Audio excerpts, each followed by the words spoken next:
ചെകുത്താൻ എന്ന യൂട്യൂബ് ചാനലിലൂടെ നടൻ മോഹൻലാലിനെതിരെ അപകീർത്തികരമായ പരാമർശം നടത്തി എന്ന പരാതിയിന്മേൽ തിരുവല്ല സ്വദേശി അജു അലക്സിനെ കഴിഞ്ഞ ദിവസം തിരുവല്ല പോലീസ് അറസ്റ്റ് ചെയ്തിരുന്നു. ഇന്നലെ ജാമ്യത്തിൽ അജു അലക്സിനെ വിട്ടയച്ചു. ഇപ്പോൾ അജു അലക്സ് ആണ് നമ്മോടൊപ്പമുള്ളത്. കഴിഞ്ഞ ദിവസം ജാമ്യം നൽകി വിട്ടയച്ചു. എന്തൊക്കെ കുറ്റങ്ങളാണ് താങ്കൾക്കെതിരെ ചുമത്തിയിട്ടുള്ളത്? ഈ പറഞ്ഞ പോലെ ഈ പരാമർശം അതൊക്കെ തന്നെയാണ്. പിന്നെ ഞാൻ ഒളിവിൽ പോയി എന്ന് ഒരു വാർത്ത ഉണ്ടായിരുന്നു, അത് തെറ്റാണ്. എന്നോട് പറഞ്ഞിരുന്നത് ഒരു ഉച്ചയ്ക്ക് വിളിച്ചു പറഞ്ഞാൽ നാളെ രാവിലെ ചെന്നാൽ മതി എന്ന് CI പറഞ്ഞിട്ടുണ്ടായിരുന്നു. ഞാനപ്പോൾ 8 മണിയാകുമ്പോൾ പോലീസ് സ്റ്റേഷനിൽ എത്തുന്നുണ്ട്. അപ്പോൾ അവർ കസ്റ്റഡി വെക്കുന്നുണ്ട്. പിന്നെ ഒരു ഫോട്ടോ കാണുമ്പോൾ പലരും തെറ്റിദ്ധരിക്കുന്നുണ്ട്, പക്ഷെ കസ്റ്റഡിയിലായിരുന്നു. പിന്നെ അത് കഴിഞ്ഞിട്ട് തെളിവെടുപ്പിന് പോകുന്നു. അങ്ങനെ അവരുടെ പ്രൊസീജിയേഴ്സൊക്കെ കഴിഞ്ഞിട്ട് സ്റ്റേഷൻ ജാമ്യത്തിൽ വിടുകയാണ് ഉണ്ടായത്. ഇപ്പോൾ ആ ഫോട്ടോ എന്നുള്ളത് ലോക്കപ്പിനകത്ത് കിടക്കുന്ന ഒരു ഫോട്ടോയാണ്. അത് പോലീസ് സ്റ്റേഷനിൽ താങ്കളെ ലോക്കപ്പ് ചെയ്തിരുന്നോ? അവർ ലോക്കപ്പിലാണ് അങ്ങനെയാ ചെയ്യുന്നത്. അവിടെ അത് കുറച്ചു നേരം അവർക്ക് വേറൊരു കേസുമായിട്ട് ബന്ധപ്പെട്ട് എന്തോ ഇഷ്യൂ ഉള്ളതുകൊണ്ട് ലോക്കപ്പിൽ നിർത്തിയിട്ട് കുറച്ച് കഴിയുമ്പോൾ മെഡിക്കൽ എടുക്കുന്നു. പിന്നെ അത് കഴിഞ്ഞിട്ട് ഇതേപോലെ ഇൻവെസ്റ്റിഗേഷന്റെ ഭാഗമായിട്ട് തെളിവെടുപ്പിന് പോയിട്ട് തിരിച്ചു വരുന്നു.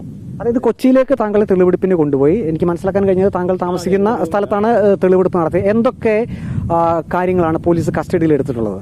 അത് ഈ ട്രൈപോഡ് സ്റ്റാൻഡ്, മൈക്ക്, അങ്ങനെയുള്ള കാര്യങ്ങൾ മാത്രമേ ഉള്ളൂ. അതായത് താങ്കളുടെ ചെകുത്താൻ എന്ന യൂട്യൂബ് ചാനൽ അതിൽ വീഡിയോ അപ്ലോഡ് ചെയ്യാൻ ഉപയോഗിക്കുന്ന എക്യുപ്മെന്റ്സ് ആയിരിക്കുമല്ലോ? അതെ. അതിനുശേഷം പിന്നെ തിരുവല്ലയിലേക്ക് തിരിച്ചു കൊണ്ടുവന്നു. എന്നിട്ട് പിന്നെ അത് കഴിഞ്ഞ് ജാമ്യം തരുവാണ് ഉണ്ടായത്. ഈ ജാമ്യത്തിൽ എന്തെങ്കിലും ഉപാധികൾ വെച്ചിട്ടുണ്ട്? എന്തൊക്കെ ഉപാധികളാണ് പറഞ്ഞിരിക്കുന്നത്? ഇല്ല, അങ്ങനൊന്നും പറഞ്ഞിട്ടില്ല, പ്രത്യേകിച്ചൊന്നും പറഞ്ഞിട്ടില്ല. ഏതൊക്കെ വകുപ്പുകളാണ് എന്നുള്ളത് മനസ്സിലാക്കാൻ കഴിഞ്ഞിട്ടുണ്ടോ?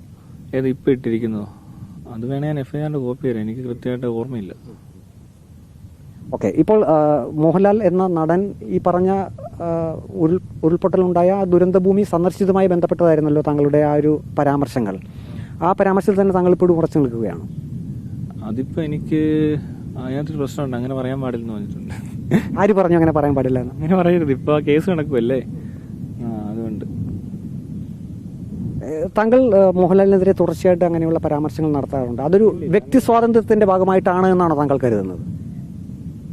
ഇല്ല, ഞാനിങ്ങനെ തുടർച്ചയായി അങ്ങനെയുള്ള പരാമർശങ്ങൾ നടത്താറില്ല. ഇതിപ്പോ എല്ലാം ഒരു ഈ പറഞ്ഞ പോലെ അഭിപ്രായ സ്വാതന്ത്ര്യത്തിൽ പറയുന്നുള്ളതാണ്, അതിനപ്പുറത്തോട്ടൊന്നുമില്ല. ഇപ്പോൾ ഈ വിഷയത്തിൽ താങ്കൾക്ക് ഇപ്പോൾ എന്താണ് തിരിഞ്ഞു നോക്കുമ്പോൾ എന്താണ് തോന്നുന്നത്? അങ്ങനെ പ്രത്യേകിച്ചൊന്നും തോന്നുന്നില്ല. എന്ത് തോന്നാനാണ്? ഇല്ലൊന്നും തോന്നില്ല. ഇനിയിപ്പോൾ എങ്ങനെയാണ് അടുത്ത നടപടികളൊക്കെ? എങ്ങനെയാണ് ഇങ്ങനെ കാര്യങ്ങൾ നടന്നുകൊണ്ടിരിക്കുകയാണല്ലോ, അപ്പൊ അതങ്ങനെ നടക്കട്ടെ. അത് തന്നെ താങ്കൾ പറഞ്ഞത് മോഹൻലാൽ സൈനിക വേഷത്തിൽ ലഫ്റ്റനന്റ് കേണൽ എന്നുള്ള ആ സൈനിക വേഷത്തിൽ ആ ദുരന്ത ഭൂമിയിൽ ചെന്നത് ഈ പ്രൊസീജിയേഴ്സ് കഴിഞ്ഞിട്ടല്ലേ ഉള്ളൂ. അപ്പൊ അത് അവിടെ വരെ നടന്ന കാര്യങ്ങൾ പറഞ്ഞിട്ടുണ്ട്. അതിന് മുമ്പുള്ളതൊക്കെ എല്ലാവർക്കും അറിയാവുന്ന കാര്യങ്ങളാണ്. താങ്കൾ ഇപ്പോൾ വല്ലാതെ ഭയക്കുന്നു എന്ന് തോന്നുന്നു. ഇല്ല, അങ്ങനെയല്ല. അങ്ങനെയുണ്ട്. അങ്ങനെ ഇപ്പോൾ ഒരു കേസിന്റെ നടപടിക്രമങ്ങളുടെ ഭാഗം ഇങ്ങനെ വന്നപ്പോൾ അങ്ങനെ ഒരു ഭയമുണ്ടോ മനസ്സിൽ? കോമഡിയൊക്കെ പറയും കേട്ടോ നിങ്ങളോട്. ഇനിയോ അത് വേണ്ട. എന്തുകൊണ്ടാണ് ഇപ്പോഴും ചായ കുടിച്ചാലോ? ചായ കുടിക്കാം, തീർച്ചയായിട്ടും ചായ കുടിക്കാം. ആവാം. പിന്നെ കുറച്ച് ദോശ, സമ്മന്തി. വിശക്കുന്നുണ്ട് രാവിലെ? വിശക്കുന്നു, കഴിക്കാൻ ഇറങ്ങിയതാ. അതായത് ഇവിടെ കണ്ടുമുട്ടി കാര്യങ്ങൾ ചോദിച്ചു, നമ്മൾ പോകുന്നു. എങ്കിലും താങ്കൾ ഭയക്കുന്നുണ്ട്. താങ്കൾ ചായ കുടിക്കുന്നു. അപ്പൊ ശരി, എന്നാ ബൈ. ഏതായാലും ഈ ഒരു കേസ് സംബന്ധിച്ച് കൂടുതൽ വിശദാംശങ്ങളിലേക്ക് പോകുന്നില്ല. ഞാൻ വേറെ ആവശ്യത്തിനാണ് വന്നത്, ഞാൻ അങ്ങോട്ട് പോട്ടെ. എന്തായാലും ഈ ഒരു കേസിനെ സ്ട്രോങ് ആയിട്ട് തന്നെ നേരിടും, അത് തന്നെയാണ് തീരുമാനം. അങ്ങനെയല്ല, ഇതിപ്പോ മുന്നോട്ട് പോകുന്നു, മനസ്സിലായില്ലേ? ഇപ്പൊ അമ്മ ജനറൽ സെക്രട്ടറി സിദ്ദിഖാണ് താങ്കൾക്കെതിരെ തിരുവല്ല പോലീസിൽ പരാതി കൊടുത്തത്. ക്യാമറയൊക്കെ കൊടുത്തിട്ട് അങ്ങോട്ട് പോയി വീണ് കഴിഞ്ഞാൽ ഇവിടെ വീണ് ക്യാമറ പൊട്ടി, തല പൊട്ടി. പിന്നെ അത് കഴിഞ്ഞ് നമ്മൾ മെഡിക്കൽ കോളേജിലേക്ക് പോകുന്നു. അത് കഴിഞ്ഞിട്ട് പിന്നെയും തിരിച്ചു വരുന്നു. അത് കഴിഞ്ഞ് പിന്നെ ഒരു ക്യാമറ എടുക്കുമ്പോഴത്തേക്കും ചിലപ്പോൾ ഉച്ചയാകും, അപ്പൊ വെയിലിന്റെ കാഠിന്യം കൂടും. അങ്ങനെയുള്ള പ്രശ്നങ്ങളൊക്കെ ഉണ്ട്. അപ്പൊ ശരി, ബൈ.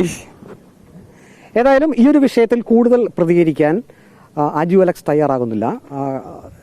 നേരത്തെ ചെകുത്താൻ എന്ന യൂട്യൂബ് ചാനലിലൂടെ നടൻ മോഹൻലാലിനെതിരെ അപകീർത്തികരമായിട്ടുള്ള പരാമർശങ്ങൾ നടത്തിയെന്നാണ് അമ്മ ജനറൽ സെക്രട്ടറി സിദ്ദിഖ് തിരുവല്ല പോലീസിന് നൽകിയ പരാതിയിൽ പറഞ്ഞിരുന്നത്. ആ പരാതി പ്രകാരമാണ് അജു അലക്സിനെ പോലീസ് ഇന്നലെ ആദ്യം കസ്റ്റഡിയിലെടുക്കുകയും പിന്നീട് അറസ്റ്റ് രേഖപ്പെടുത്തുകയും ചെയ്തത്. ഇപ്പോൾ ആ കേസിന്റെ നടപടിക്രമങ്ങൾ നടക്കുന്നതിനാൽ താൻ മുമ്പ് നടത്തിയ പരാമർശങ്ങൾ സംബന്ധിച്ച് കൂടുതൽ ഒരു വിശദീകരണത്തിലേക്ക് പോകുന്നില്ല എന്നാണ് അജു അലക്സ് പറയുന്നത്. വീഡിയോ ജേർണലിസ്റ്റ് അജി കുടുംബനൊപ്പം reporter Praveen Purushothaman, in reporter, Pathanamthitta.